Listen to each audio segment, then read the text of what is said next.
So, I was given a suggestion to do an inaudible whisper, and I promise I will do one, but I really wanted to read The Great Gatsby. It's my college roommate's favorite book, and the movie is coming out. I don't know if any of you have seen the trailer, but I just really want to read the book before the movie comes out. I had started this in high school and just never got around to finishing it, so this is The Great Gatsby by F. Scott Fitzgerald, and this is the first chapter. In my younger and more vulnerable years, my father gave me some advice that I've been turning over in my mind ever since. Whenever you feel like criticizing anyone, he told me, just remember that all the people in this world haven't had the advantages that you've had. He didn't say any more, but we've always been unusually communicative in a reserved way, and I understood that he meant a great deal more than that. In consequence, I'm inclined to reserve all judgments, a habit that has been opened up, a habit that has opened up many curious natures to me, and also made me the victim of not a few veteran bores. The abnormal mind is quick to detect and attach itself to this quality when it appears in a normal person, and so it came about that in college I was unjustly accused of being a politician because I was privy to the secret griefs of wild, unknown men. Most of the confidences were unsought. Frequently, I have feigned sleep, preoccupation, or a hostile levity when I realized by some unmistakable sign that an intimate revelation was quivering on the horizon. For the intimate revelations of young men, or at least the terms in which they express them, are usually plagiaristic and marred by obvious suppressions. Reserving judgments is a matter of infinite hope.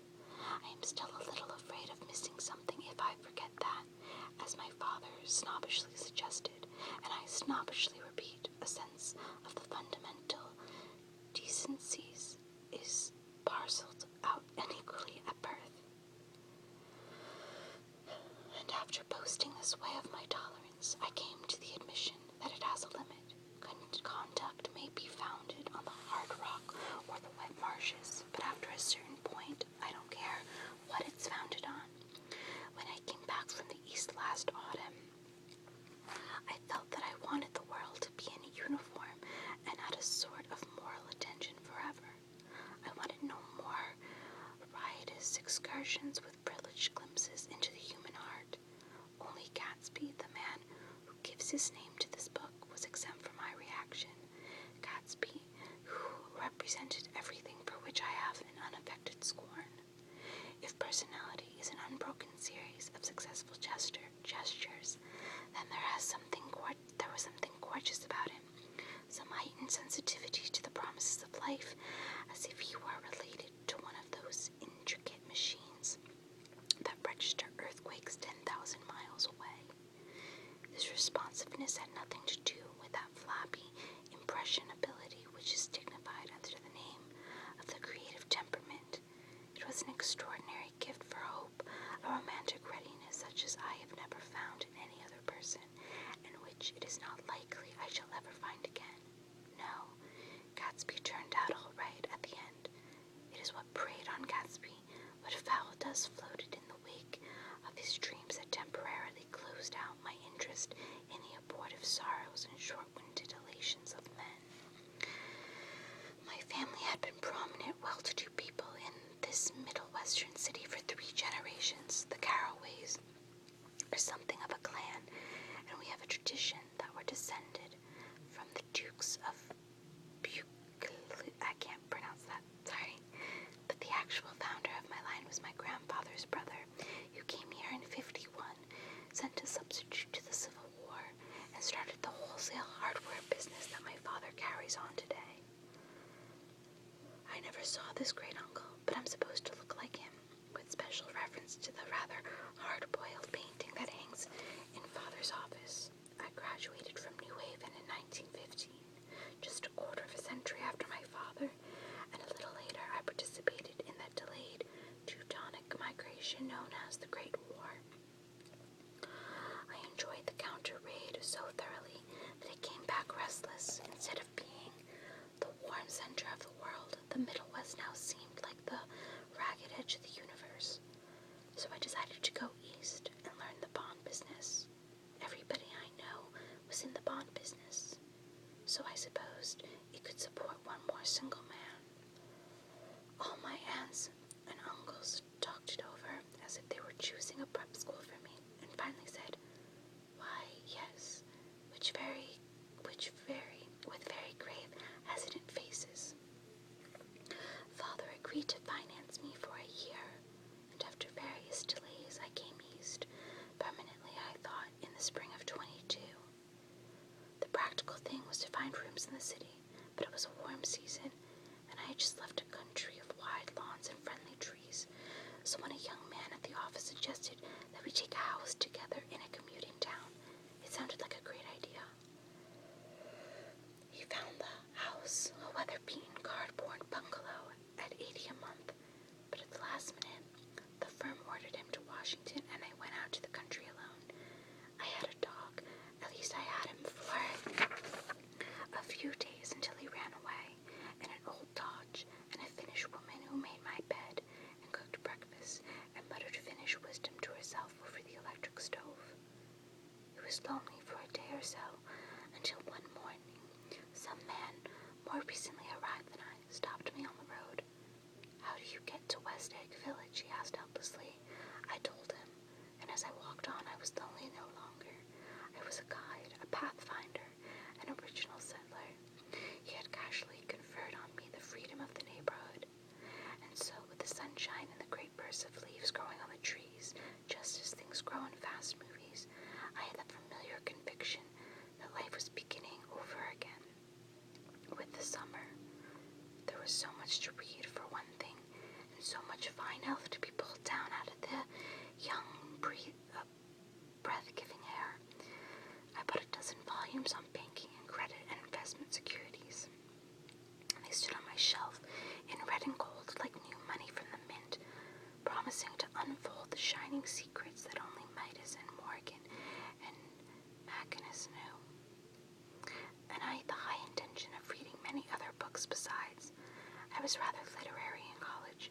One year, I wrote a series of very solemn and obvious editorials for the Yale News. And now I was going to bring back all such things into my life and become again that most limited of all specialists, the well-rounded man. This isn't just an epigram. Life is much more successfully looked at from a single window, after all. It was a matter of chance that I should have rented a house in one of the strangest communities in North America. It was on that slender, righteous island, which extends itself due east of New York, and where there are, among other natural curiosities, two unusual formations of land. 20 miles from the city, a pair of enormous eggs, identical in contour, and separated only by a courtesy bay, jut out into the most domesticated body of salt water in the Western Hemisphere. The great wet barnyard of Long Island Sound. They are not perfect ovals like the egg in the Columbus story. They are both crushed flat at the contact end. But their physical resemblance must be a source of perpetual confusion to the gulls that fly overhead. To the wingless, a more arresting phenomenon is their dissimilarity in every particular except shape and size. I lived at West Egg, the less fashionable of the two, though this is a more superficial tack to express the bizarre and not a little sinister contrast between them. My house was at the very tip of the egg, only 50 yards from the Sound, and squeezed between two huge places that ranged for $12,000 or $15,000 a season. The one on my right was a colossal affair by any standard. It was a factual imitation of some Hotel de Ville in Normandy, with a tower on one side, spanking new under a thin bed of raw ivy, and a marble swimming pool and more than 40 acres of lawn and garden. It was Gatsby's mansion, or rather, as I didn't know Mr. Gatsby, it was a mansion, inhabited by a gentleman of that name. My own house was an eyesore, but it was a small eyesore, and it had been overlooked. So I had a view of the water, a partial view of my neighbor's lawn, and the consoling proximity of millionaires, all for $80 a month. Across the Courtesy Bay, the white palaces of fashionable East Egg glittered along the water, and the history of the summer really begins on the evening I drove over there to have dinner with the Tom Buchanans. Daisy was my second cousin once removed, and I'd known Tom in college, and just after the war, I spent 2 days with him in Chicago. Her husband, among various physical accomplishments, had been one of the most powerful ends that ever played football at New Haven, a national figure in a way, one of those men who reached such an acute limited excellence at 21 that everything afterwards savors of anticlimax. His family were enormously wealthy, even in college. His freedom with money was a matter for reproach. But now he left Chicago and come east in a fashion that rather took your breath away. For instance, he'd brought down a string of polo ponies from Lake Forest.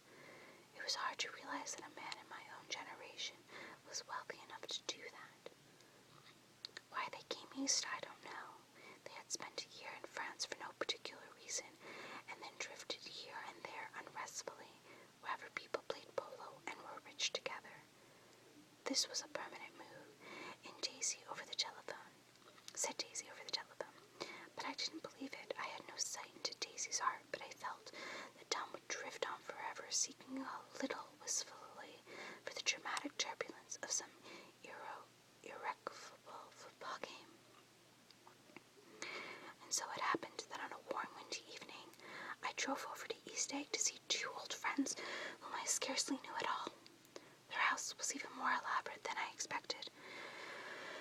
A cheerful red and white Georgian colonial mansion overlooking the bay. The lawn started at the beach and ran toward the front door for a quarter of a mile, jumping over sundials and brick walks and burning gardens.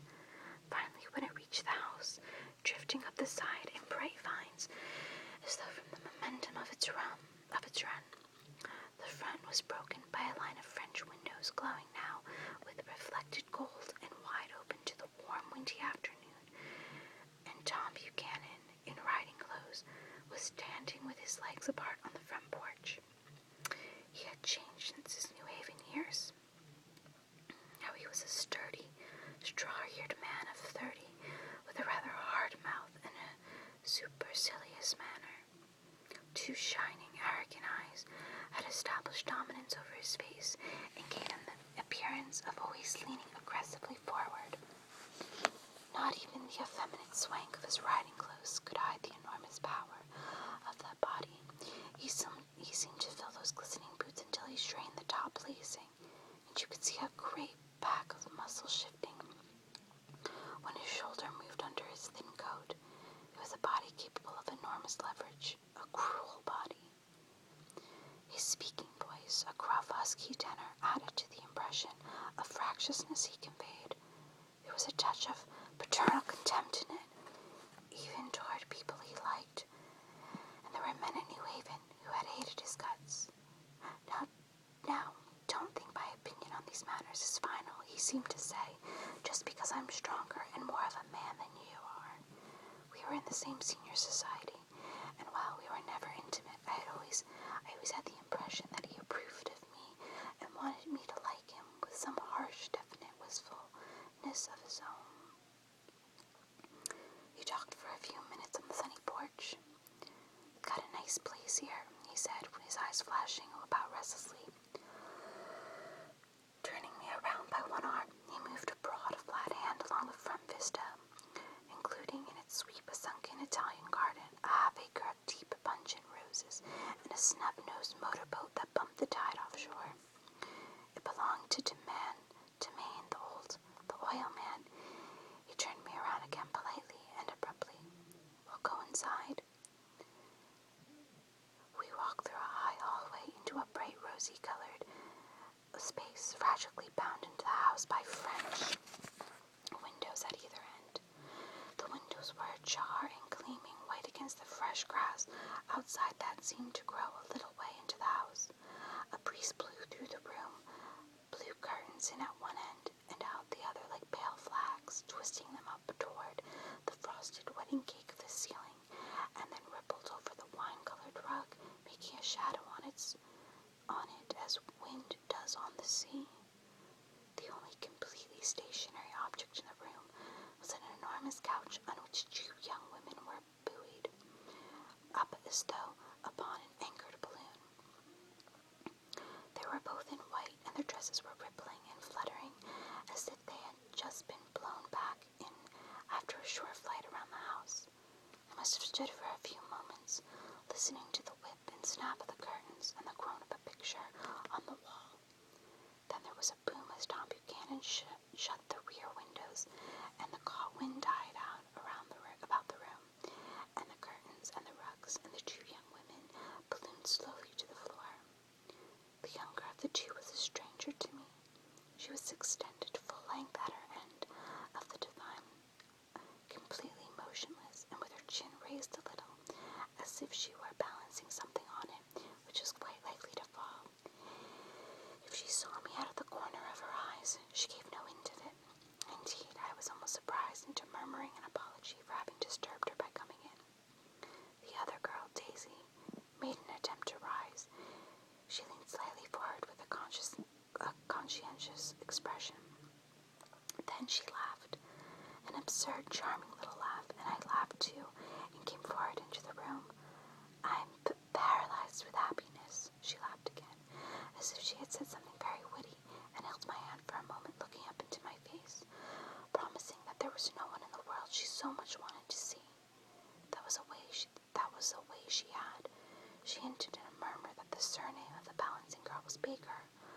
I've heard it said that Daisy's murmur was only to make people lean toward her, an irrelevant criticism that made it no less charming.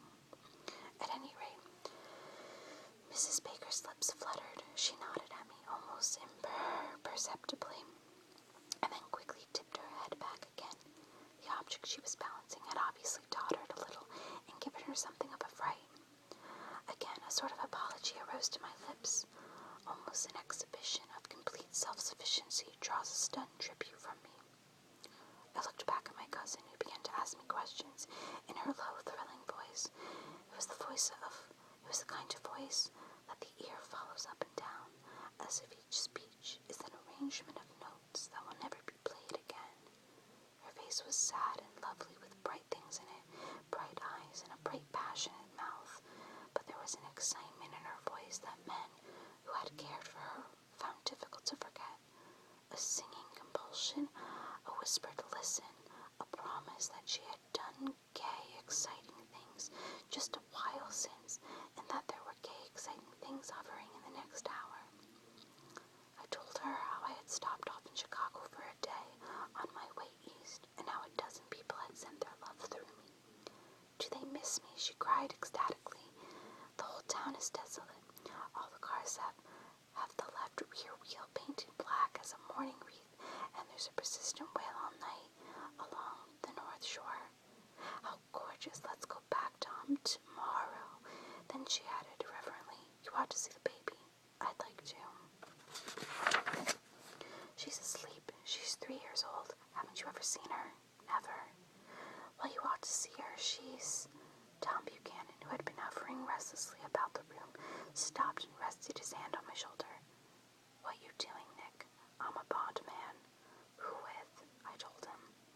"Never heard of them," he remarked decisively. This annoyed me. "You will," I answered shortly. "You will if you stay in the East." "Oh, I'll stay in the East, don't you worry," he said, glancing at Daisy, and then back at me, as if he were alert for something more. "I'd be a goddamned fool to live anywhere else."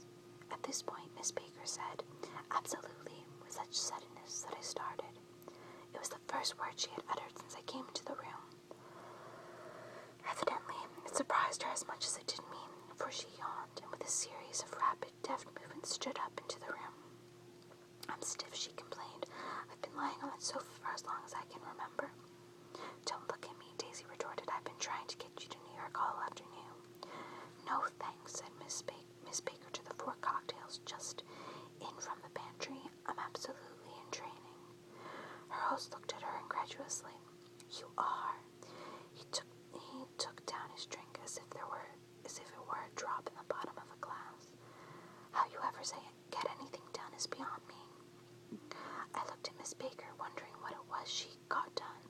I enjoyed looking at her. She was a slender, small-breasted girl with an erect carriage, which she accentuated by throwing her body backward at the shoulders like a young cadet.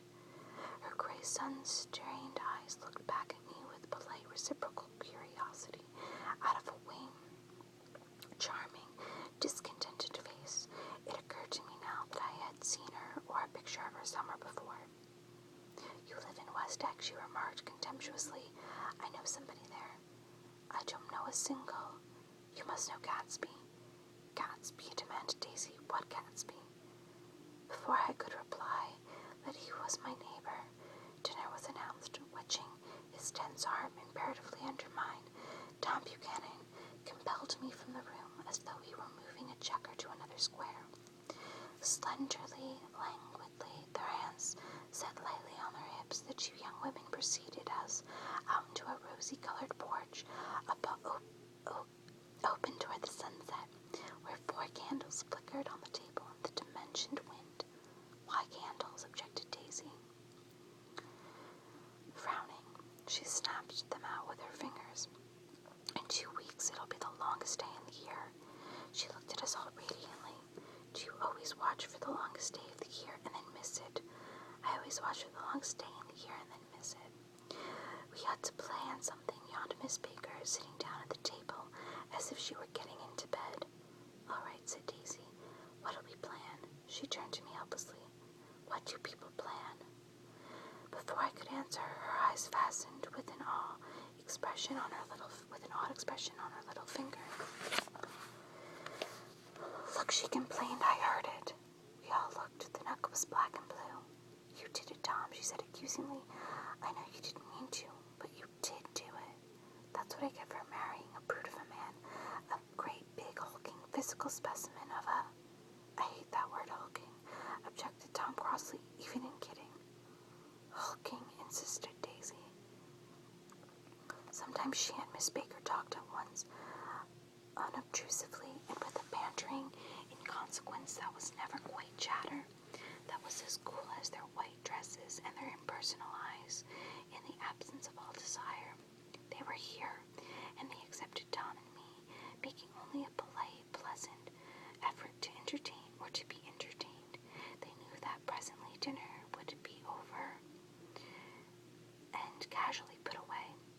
It was sharply different from the West, where an evening was hurried from face to face toward its close in a continually disappointed anticipation, or else in sheer nervous dread of the moment itself. You make me feel uncivilized, Daisy, I confessed on my second glance of quirky but rather impressive Clara. Can't you talk about crops or something? I meant nothing in particular by this remark, but it was taken up in an unexpected way. Civilization's going to pieces, broke out Tom violently. I've gotten to be a terrible pessimist about things. Have you read The Rise of the Colored Empires by this man Godard? I know, I answered, rather surprised by his tone. Well, it's a fine book, and everybody ought to read it. The idea is if we don't look out, the white race will be utterly submerged. It's all scientific stuff. It's been proved. Tom's getting very profound, said Daisy, with an expression of unthoughtful sadness. He reads deep books with long words in them. What was that word? Well, these books are all scientific, insisted Tom, glancing at her impatiently. This fellow has worked out the whole thing. It's up to us, who are the dominant race, to watch out, or these other races will have control of things. We've got to beat them down, whispered Daisy, winking ferociously toward the fervent sun. You ought to live in California, began Miss Baker, but Tom interrupted her by shifting heavily in his chair. This idea is that we're Nordics. I am, and you are, and after an infinitesimal, some of these words I don't know, hesitation, he included Daisy with a slight nod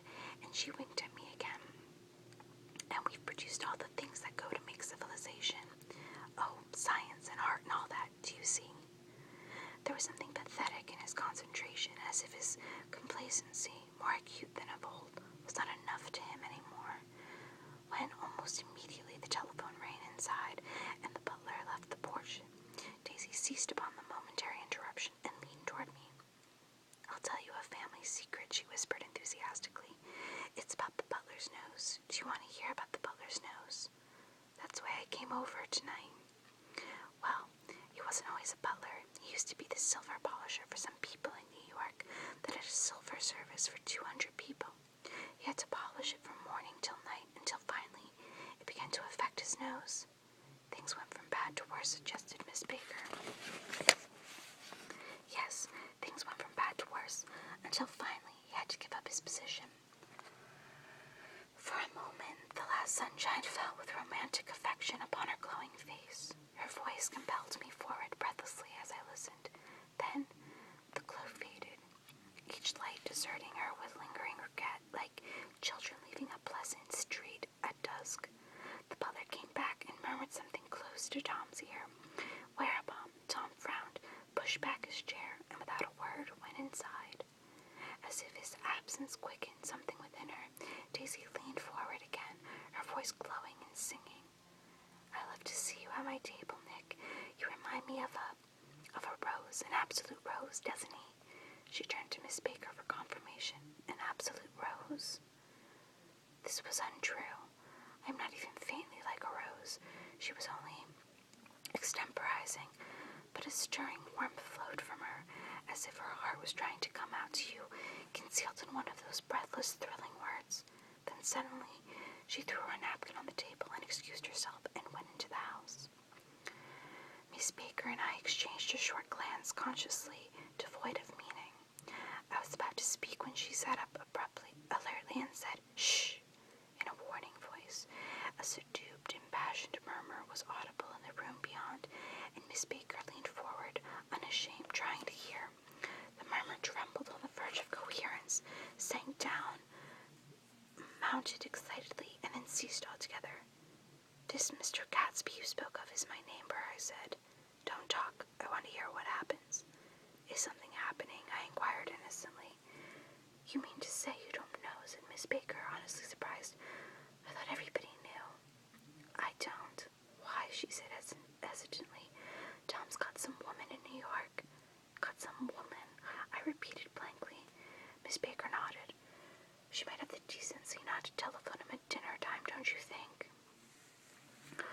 Almost before I had grasped her meaning, there was the flutter of a dress and the crunch of leather boots, and Tom and Daisy were back at the table.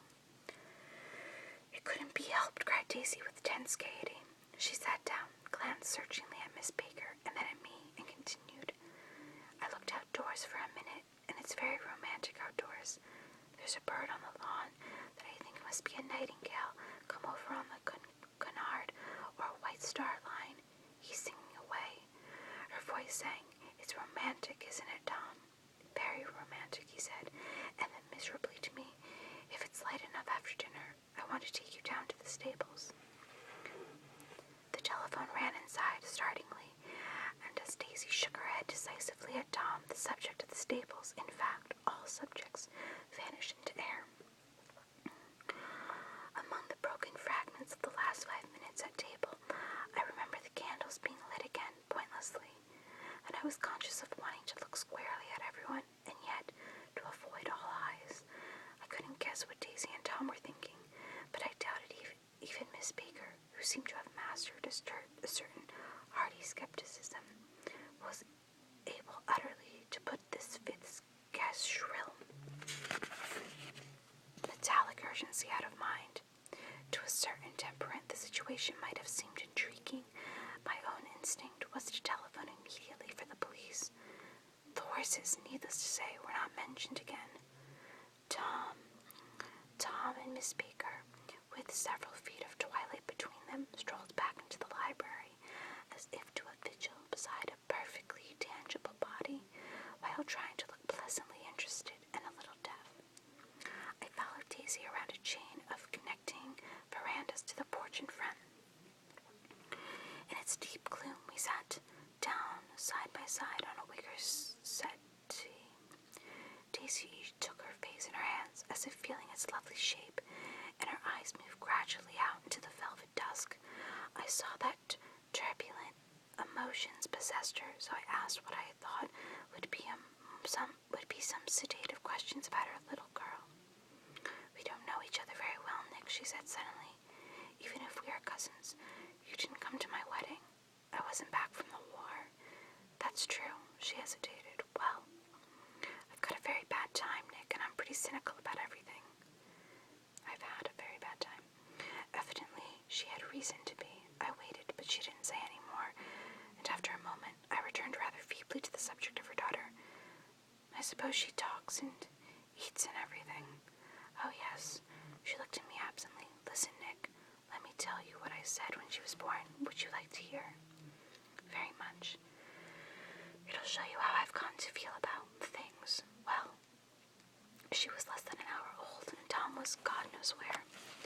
I woke up out of the ether with an utterly abandoned feeling and asked the nurse right away if it was a boy or a girl. She told me it was a girl, and so I turned my head away and wept.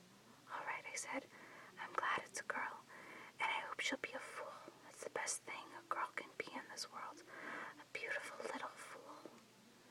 You see, I think everything's terrible anyhow,' she went on in a convinced way.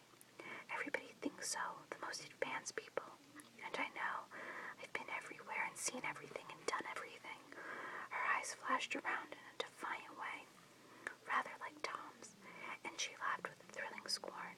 'Sophisticated. God, I'm sophisticated.' The instant her voice broke off, ceasing to compel my attention, my belief, I felt the basic insincerity of what she had said. It made me uneasy, as though the whole evening had been a trick of some sort to exact a contributory emotion from me. I waited, and sure enough, in a moment she looked at me with an absolute smirk on her lovely face, as if she had asserted her membership in a rather distinguished secret society to which she and Tom belonged. Inside, the crimson room bloomed with light.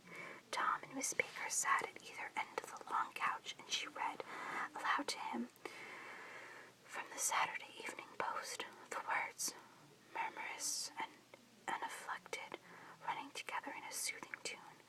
The lamp light bright on his boots and dull on the autumn leaf yellow of her hair glinted along the paper as she turned a page with a flutter of slender muscles in her arms. When we came in, she held us silent for a moment with a lifted hand. "To be continued," she said, tossing the magazine on the table. "In our very next issue." Her body asserted itself with a restless movement of her knee, and she stood up. 10 o'clock, she remarked, apparently finding the time on the ceiling. "Time for this good girl to go to bed."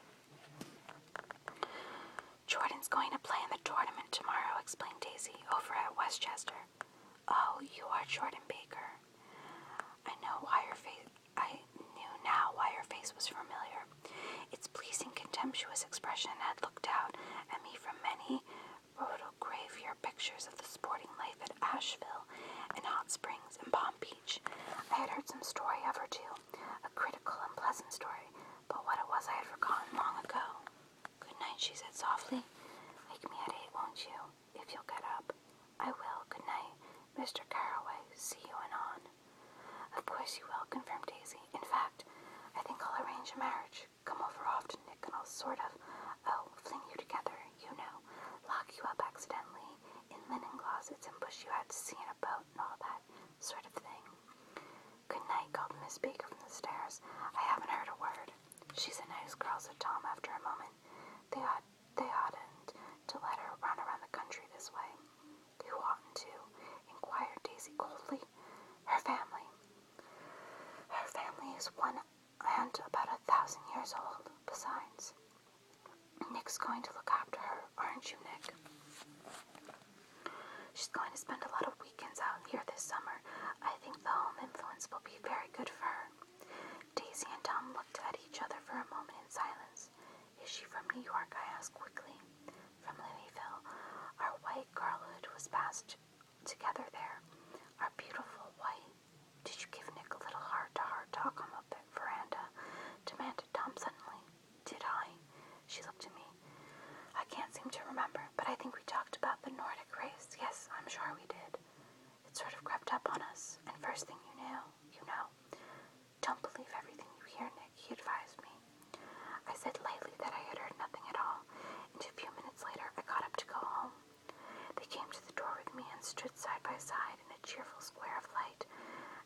started my motor, Daisy peremptorily called, "Wait, I forgot to ask you something, and it's important. We heard you were engaged to a girl out west." "That's right," corroborated Tom kindly. "We heard that you were engaged. It's a libel. I'm too poor." "But we heard it," insisted Daisy, surprising me by opening up again in a flower-like way. "We heard it from 3 people, so it must be true." Of course, I knew what they were referring to, but I wasn't even vaguely engaged. The fact that gossip had published the bans was one of the reasons I had come east. You can't stop going with an old friend on account of rumors. And on the other hand, I had no intention of being rumored into marriage. Their interest rather touched me and made them less remotely rich. Nevertheless, I was confused and a little disgusted as I drove away. It seemed to me that the thing for Daisy to do was to rush out of the house, child in arms, but apparently there was no such intention in her head. As for Tom, the fact that he had some woman in New York was really less surprising than that he had been depressed by a book. Something was making him nibble at the edge of the stale ideas, as if his sturdy physical egotism no longer nourished his peremptory heart. Already, it was deep summer on roadhouse roofs and in front of wayside garages, where new red gas pumps sat out in pools of light. And when I reached my estate at West Egg, I ran the car under its shed and sat for a while on an abandoned grass roller in the yard. The wind had blown off, leaving a loud, bright night with wings beating in the trees and a persistent organ sound as the full bellows of the earth blew the frogs full of life. The silhouette of a moving car wavered across the moonlight, and turning my head to watch it, I saw that I was not alone.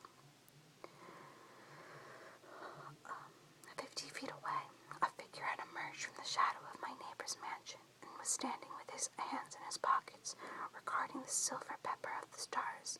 Something in his leisurely movements and the secure position of his feet upon the lawn suggested that it was Mr. Gatsby himself, come out to determine what share was his or our local heavens. I decided to call to him. Miss Baker had mentioned him at dinner, and that would do for an introduction, but I didn't call to him, for he gave a sudden intimation that he was content to be alone. He stretched out his arms toward the dark water in a curious way, and, far as I was from him, I could have sworn he was trembling. Involuntarily, I glanced seaward and distinguished nothing except a single green light, minute and far away, that might have been the end of a dock. When I looked once more for Gatsby, he had vanished, and I was alone again in the unquiet